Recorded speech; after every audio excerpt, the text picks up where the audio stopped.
everybody. It's Tom Stoukas coming to you from Sarnia, Ontario, October 20th. Hope everybody's having a good night.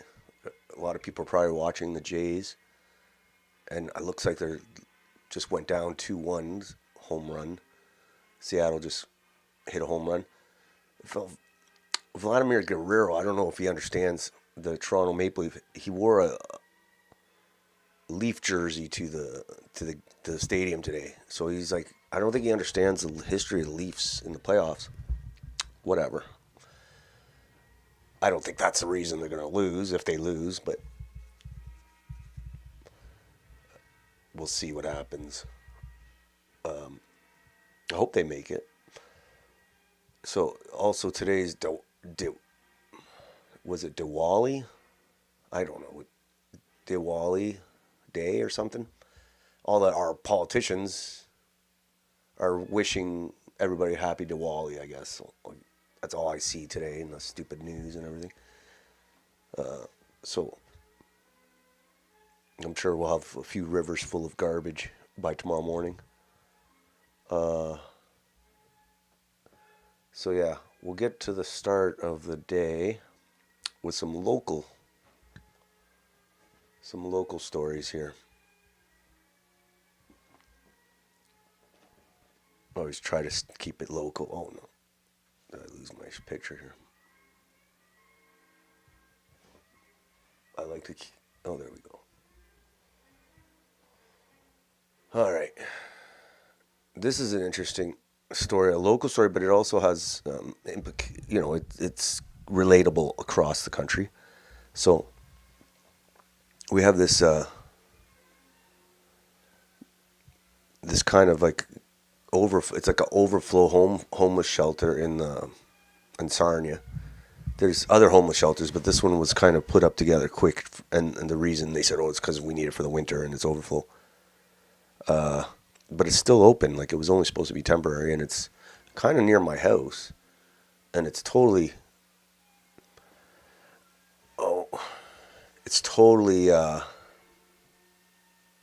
gone downhill since they opened this thing. Because unlike some homeless shelters, you're allowed to do drugs at this one. Like they don't give you a drug test or anything. So you could tell by the situation around the surrounding it. And they also now they want to put like an actual affordable housing building with supportive services. So yeah, the neighbors are like, first year's like saying it's just going to be a temporary overflow shelter. Now you want to build a permanent facility. And the neighbors, I feel so bad for them. I wouldn't want to live near that. But we want to help our drug addicts. But it's like in the city and like other cities, the drug users we don't want to inconvenience them. We'd rather inconvenience tax-paying homeowners and residents. We'd rather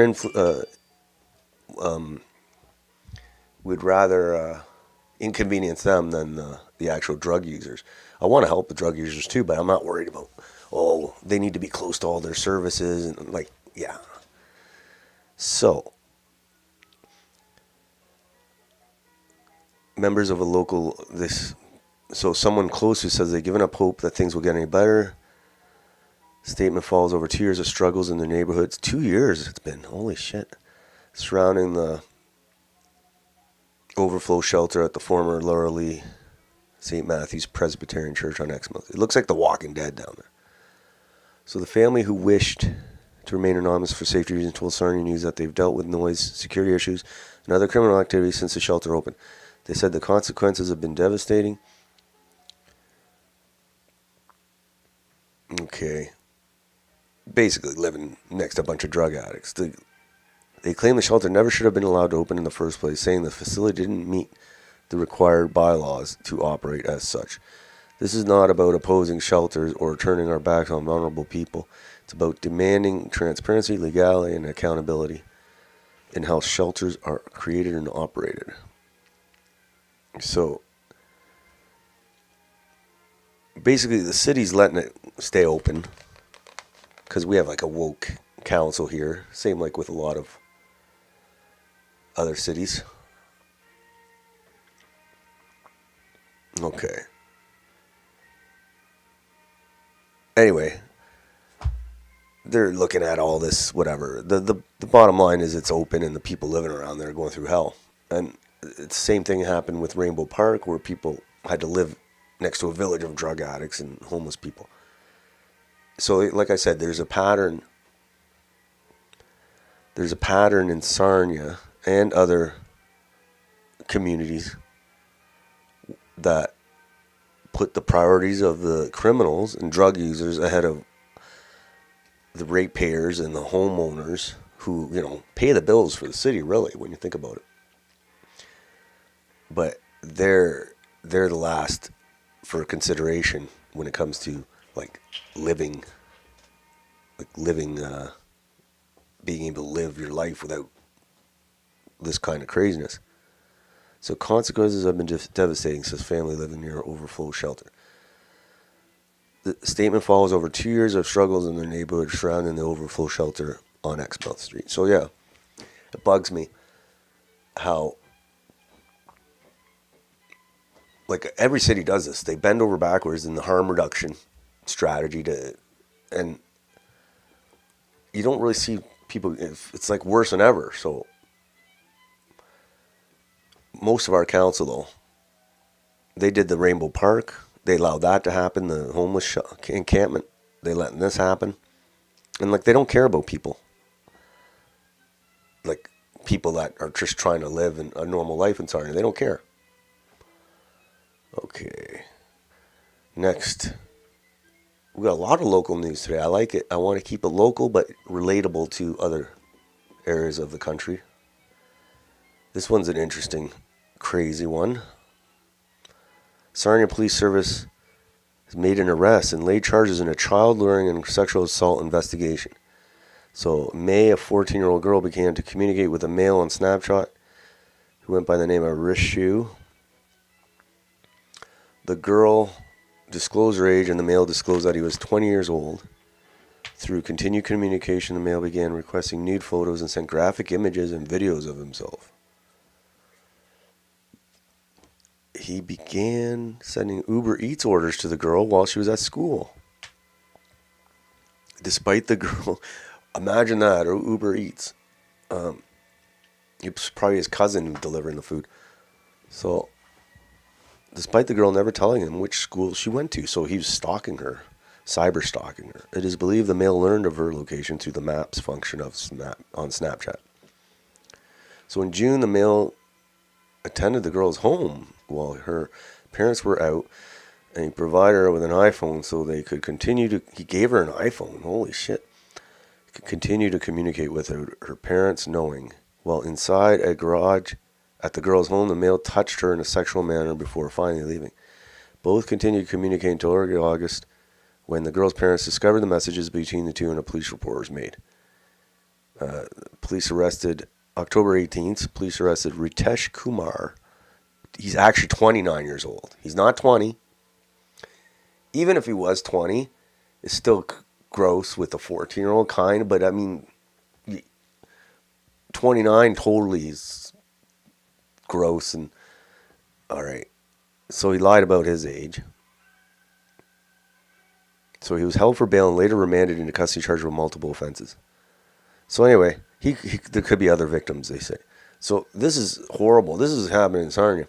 First of all, the girl, she's young, she's stupid. She made obviously shouldn't have been talking to this dude.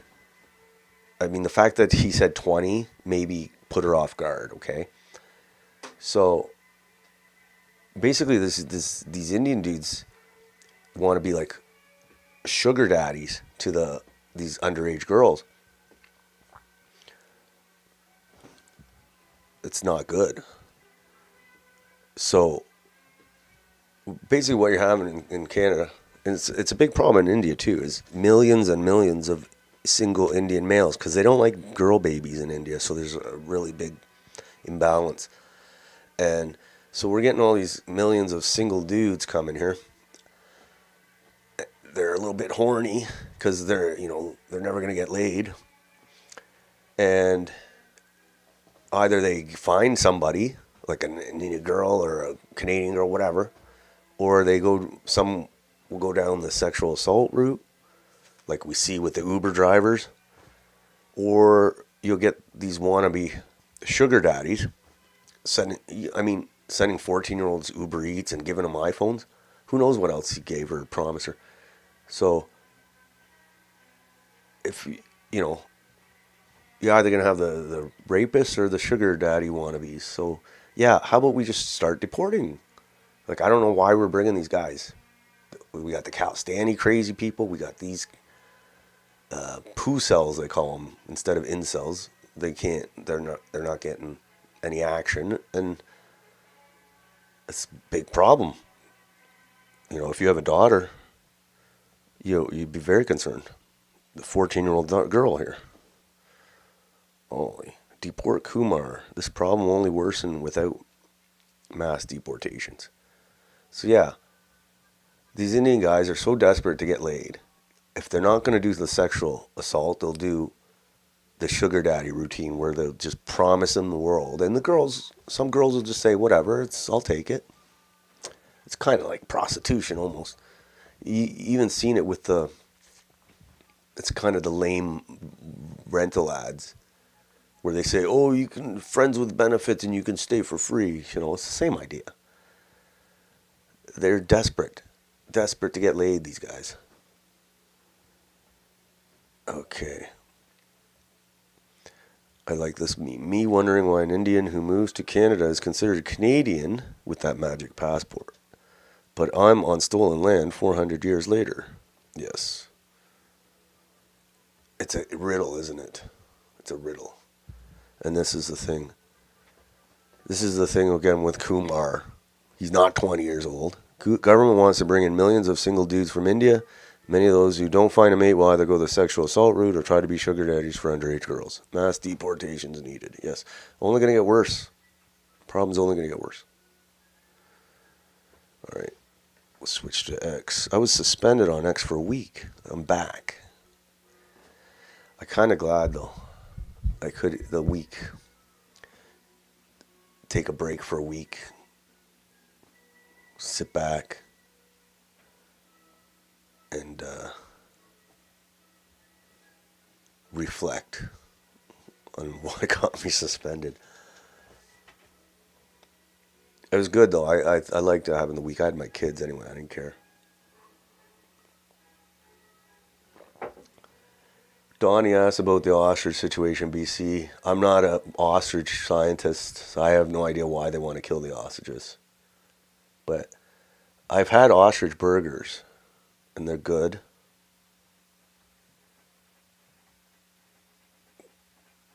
All right. Let's go. Let's get through the news here. This is the Liberals are putting out a bill to fight scammers. So yeah, anytime, the reason people don't answer the phone anymore is because literally it's an Indian dude or an Indian girl actually calling to scam you for some shit, like whatever the scam is, you name it, they'll do it. And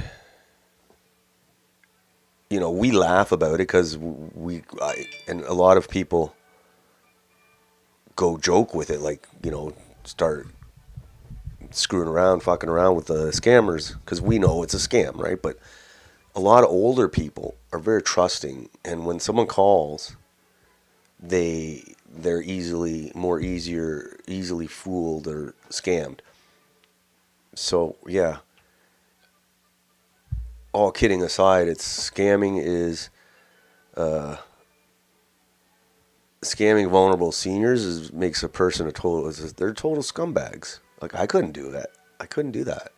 But these guys can. So it's kind of funny how this conservative MP, Jasraj Singh Halan, is criticizing the Liberal government's, or they saying they've been calling for action against scammers. It's funny, the Indian says they're all Indians. So I thought that was ironic. And notice since 10 years ago, I don't remember getting scam calls all the time. Like if someone calls me on the house phone, it's a scammer. Indian, of course.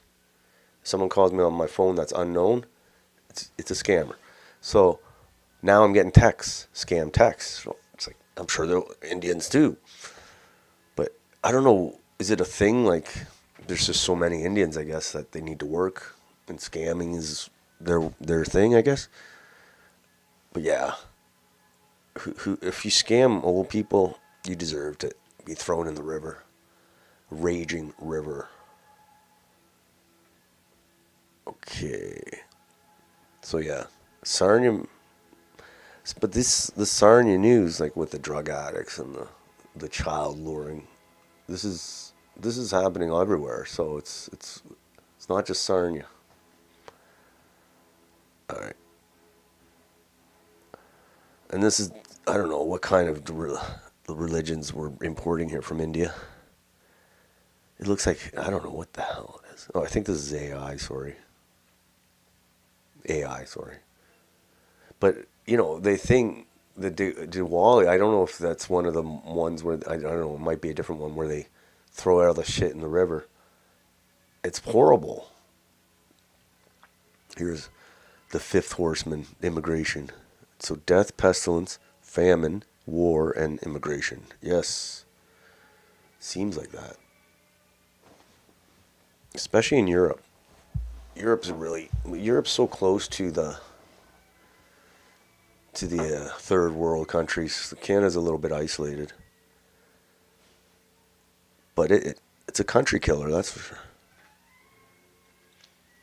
Here's another thing. We talk a lot on the program about young offenders and how they're not really young offenders, they're punks. Like Young Offender Act was meant to kind of not ruin kids' lives for like indiscretion. Now it's like shields killers and like robbers like from accountability. And now here we look at this. It's like every day you see a headline like this lately. Like I'm afraid because these kids, they act like they know the law, like they know, oh, you can't do anything, nothing's gonna happen to me. So look at this: 5 teens now charged in the murder of a 14-year-old. Children being lost to violence, and parents are desperately asking this government, when will this cycle end? This is Larry Brock, conservative. So 2 more youth charged with first-degree murder and fatal stabbing of Toronto teen. That's the teen, I'm assuming. So altogether, 5 teens. And I was like, a lot of these teens are third world savages. Deport them and their families. So we don't know if they're third world savages or not because the Young Offenders Act, or whatever, the Youth Criminal Justice Act, won't let us find out who they are. And therefore, we have to make our own assumptions. But I'm pretty sure never remembered hearing teen killers daily headlines 10, 15 years ago. So I'm sure there's some kind of correlation. Like that kid who killed the grandma in the supermarket parking lot. He was like 14. I don't know what the hell. He's from Jamaica or something. But yeah, why are we importing these people? So they can get young murderers, and then they become adult murderers. All right. But yeah, young offenders, Prieur doesn't say shit about young offenders. Because he'll be accused of going U.S. style. But I think you should have a thing where, yeah, you're not going to ruin a kid's life for stealing or getting in a fight or breaking a window or, doing something he shouldn't have done, but whatever. But when you're getting into shooting and stabbing and home invading and carjacking, that's cross the line. You're an adult now, kiddo. All right. Look at this. Special occasion fireworks days declared for Sarnia during Diwali. Yeah.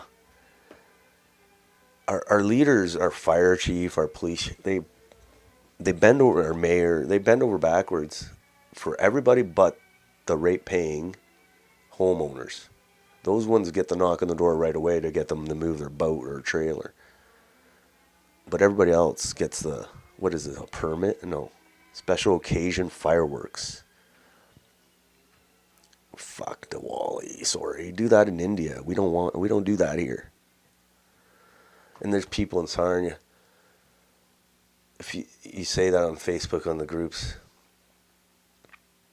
and they call you racist and whatever. I call them traitors. I think they're traitors when they attack me for giving my opinion. That's all it is, my opinion. And they attack me I call them traitors because that's what they are. All right. Daniel Thierry. I believe in diversity. Diversity. I want all these countries to maintain their distinct heritages. I want to be able to choose to visit them and return home. I don't want every country to become the same multicultural, globalized soup. Yes, I agree. I saw this headline on CP24 today. Concerns about pollution from Diwali firecrackers. Yeah. They destroy the rivers wherever they go, so why not the air too? I don't know if this was more for India air quality or Canada. I think it was in India they were talking about this. But yeah, if we're going to destroy the water, we might as well destroy the air too. Okay, next one. Mass immigration is erasing our unique identity and turning us into something foreign. In the world, there are 1.47 billion Indians, 42.3 million Canadians. So yeah, I said this a long time ago. I don't think people, when people say, oh, you're racist against Indians, I don't think they understand. I don't think they look at the population of India. I honestly don't think, I think if you ask them, say, hey, what's the population of India? I don't think they would have like any idea. Any idea. Because they say, oh, you're Greek. You should go back to Greece.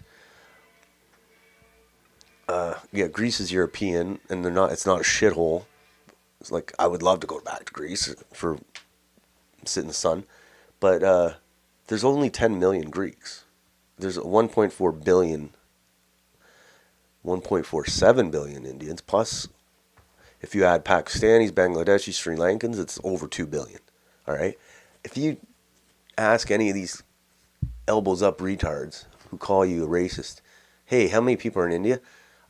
I don't know. Some of them would probably know, but the lower IQ ones wouldn't, have no idea. So for me, it's a numbers game. It's nothing to do with like, oh, I hate this guy, I hate this guy. No, it's a numbers game. That's a lot. That's a lot of people. And they all want to get out of there. Like literally all of them want to leave India. So why do you think they're going everywhere to different countries? Because they want to get the hell out of there. I don't know. It's that bad, I guess. So it's it's about math. If you don't understand math and you want to get emotional, it's math. 1.2 billion people that want to get the hell out of there. And they're coming. Great replacement. Let's see what this is. Even from the Conservative Party will gaslight you that this is a conspiracy theory, but anyone with... Are Canadians being replaced in our own country? The short answer is yes. Mainstream media, academics, and politicians, even from the Conservative Party, will gaslight you that this is a conspiracy theory, but anyone with eyes can see the truth. The facts speak for themselves. Our fertility rate has been plummeting since 1960, falling below replacement levels in the early 1970s. To support the aging baby boomer cohort, politicians Thanks for the have turned to abortion mass and immigration to the supplement population pill, of growth. course. This isn't a conspiracy theory. This is reality. For the large majority of our history, most immigrants came from just a few sources: the British Isles and the United States, countries that are culturally, linguistically, and ethnically similar to our own. But starting in the early 2000s, this started to change. The major sources for immigration became China, the Philippines, and India, countries that are culturally, linguistically, and ethnically very different from Canada. And over the last decade, under the leadership of Justin Trudeau, this transformation was kicked into overdrive, including temporary residents. Annual immigration figures skyrocketed to over 1 million per year, close to 40% of which were from India alone. It's become impossible to ignore how this is transforming our society. What was once a peaceful, cohesive, high-trust society has become chaotic and unrecognizable. Liberal post-nationalists believe we could bring immigrants from anywhere, and they would simply become Canadian by accepting our values and obeying our laws. But after decades of mass immigration, we can now see that this simply was not true. Immigration has transformed Canada into something foreign. Foreign cultural festivals, monuments to foreign gods, foreign ethnic conflicts and protests for foreign causes playing out in our streets. It's not hateful to reject this transformation of our society. It's not shameful to want to pass the country you were born into onto your children and grandchildren. It doesn't make you a conspiracy theorist to notice what's happening before your very eyes. What's happening? Our ancestors built this country from nothing into one of the greatest civilizations on Earth. Despite our small population, we dominated cultural, scientific, and military fields. Our ancestors built this great nation for their descendants, not for it to be given away to foreigners. The reality is, this is just the beginning. White Canadians are projected to become a minority in our own homelands by 2035. And given the fertility rates of different ethnic groups in Canada, even completely shutting the border isn't enough to stop this transformation. But all is not lost. There's still hope. The only way to protect Canada from transforming into a foreign country is remigration. Long live Canada. So yeah, it's not a conspiracy theory. You just go outside. I mean, I can't go anywhere now. Fuck. I can't go anywhere. And they say, oh, why don't you just... Basically can't go anywhere. I have to stay home. I don't want to get into details. All right. Next. Opinion, Toronto Star. We really don't need fireworks to celebrate Diwali. I was like, we don't need to celebrate Diwali. I don't even know what the hell Diwali is. Fireworks. I don't even think we're allowed to do fireworks on Canada Day. I honestly, I don't think you're allowed. I think you have to, or maybe you're allowed on your property like this one. I don't know. Okay. I'm surprised they let you do fireworks, actually, on Canada Day. Next, I thought this was interesting. There's a Liberal, in Ontario, the Liberals are having a leadership race because Bonnie Crombie sucks and she's out. And I don't know what, like, I hate Doug Ford, but the Liberals and the NDP are just as bad, so we're screwed in Ontario without a major political earthquake happening and having, like, a new party or a new party leader. That, because, like, even if Doug Ford leaves, you're just going to get Carolyn Mulroney or some Stephen Lecce or something, like, just the same shit. Same globalist uniparty shit. And same with the Liberals. Like, they get rid of Bonnie Crombie, who are they going to put? But they're pushing this dude. What's his name? I remember him from COVID. Boozery? What's his name?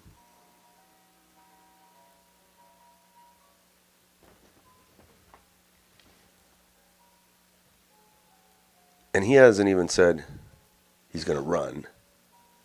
I don't really care because he's liberal, but I guess he's a doctor.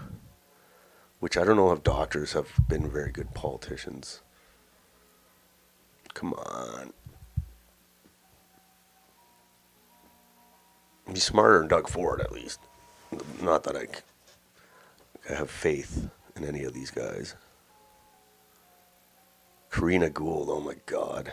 She's going to run. She could. She could run for... I'm trying to load this stupid...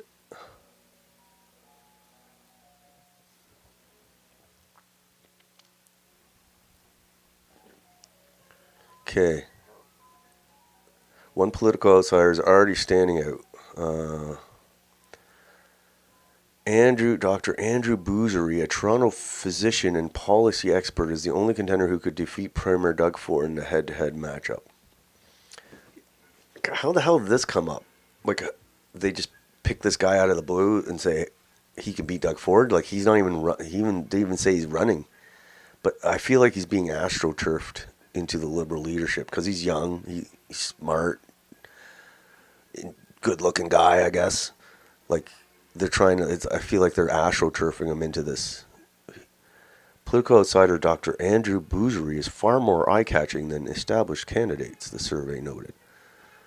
So, who else is we got? But he's never been in politics. I don't know what's the deal here. So, I think it's like they're putting him in there, like they're boosting him in there. Somebody. Okay. Who the hell's running?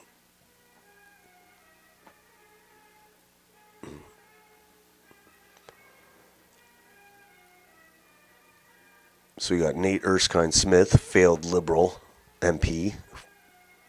Navdeep Bains, a former, I don't know, Indian guy, dude, former MP or something. And then you got Karina Gould. Yeah. So, I don't, like, I couldn't care less, to be honest. But I thought it was interesting because they're putting this dude, Boozery, like, in the mix here. Like, why is this polling company? It's like they're kind of building him. But even if he wins, even if he beats Doug Ford, it'll be the good doctor there. It'll be the same shit or worse. Okay. And the last thing of the day, I want to finish on this one.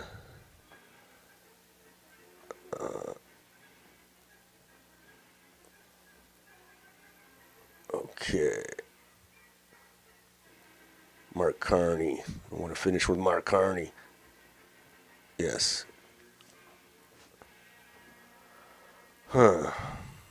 These issues. All right. Prime Minister, MP said this in Parliament, that millions of people...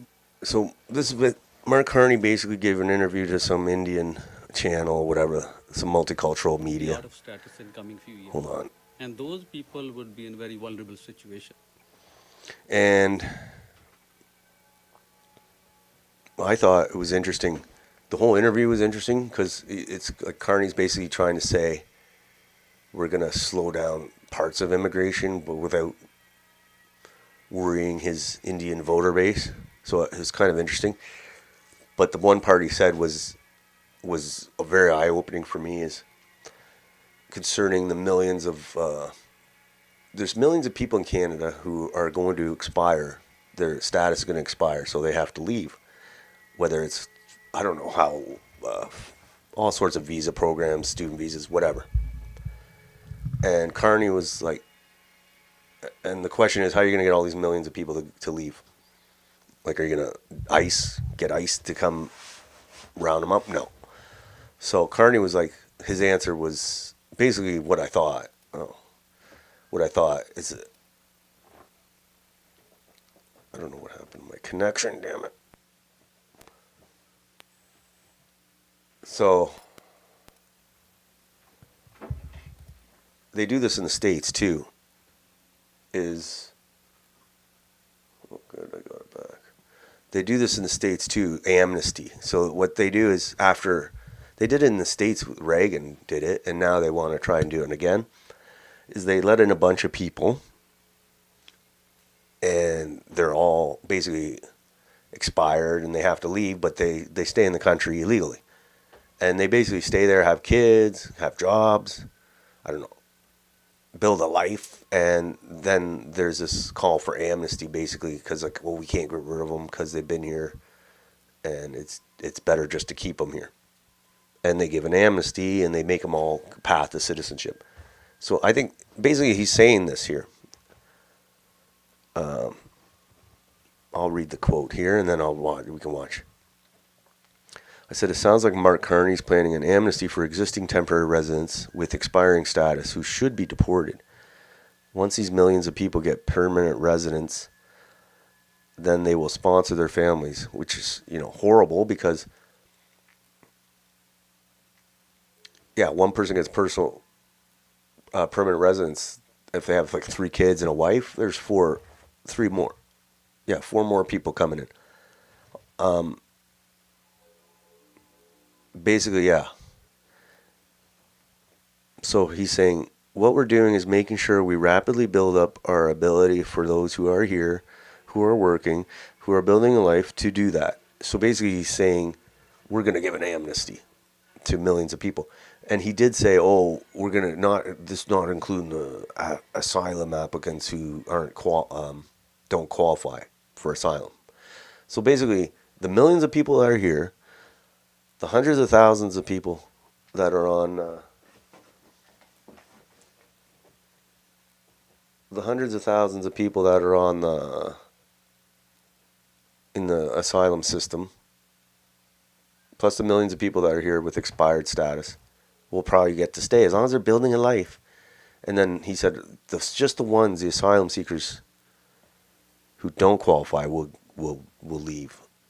And he also did say, "Oh, we're going to reduce the amount of people," but I mean, when you're giving amnesty to millions of people, and they're going to sponsor their family, there's not going to be a reduction in the overall. Let's see. Why don't I have sound?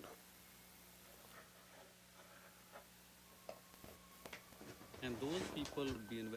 Okay, let's listen to this.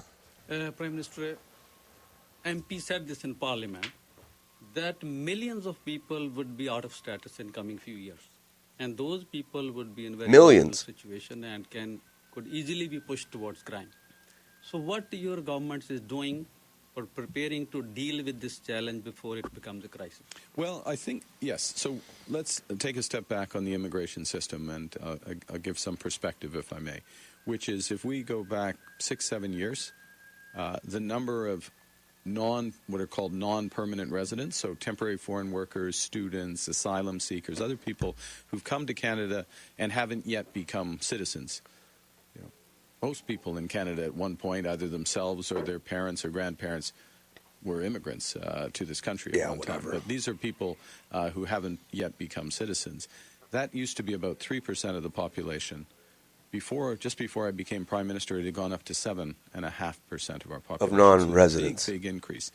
And so that's what this MP, I don't remember who said it, but was referring to.